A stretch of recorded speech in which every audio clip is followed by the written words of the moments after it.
आमे आज सब कुआडे बाहरलु और रास्ता क्या अपेक्षा करचु। नमस्कार सांग मैंने जय जगन्नाथ।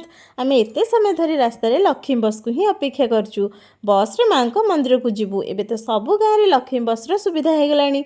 सेटा भी मात्र 5 टंकार ताहले ऑटो रे 100 टंका देके आसवा कौन दरकार। देखिले तो मोर आज केमती 100 टंका बंचीगला।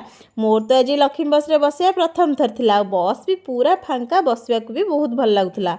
बस रु ओल्हे कि सीधा मंदिर आड़ को चलू। आमे जेहेतु संध्या टाइम रे आसचु, मंदिर भी पूरा लाइट रे देखिया को आहुरी सुंदर लगुला।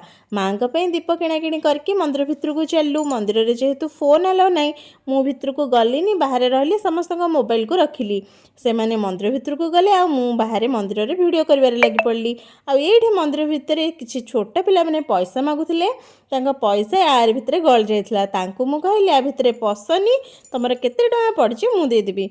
मंदिर दर्शन सरिबा परे मंदिर भितर थिबा आउ किछि मंदिर आड़े गलु। मंदिर भितर मध्य बहुत सुंदर शिव मंदिरटे अच्छी।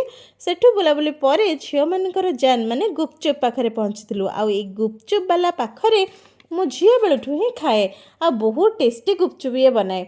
गुपचुप गोटे पर गोटे खाई सारा पर मागणार मिलुवा सुखा को खाई आउ 2टा मागे मु तो केबे लाज करेनी। गुपचुप खाई सारा पर एबे चा पाखक आसिली। मु तो चा पीएनी, खुड़ी और रश्मि पीले।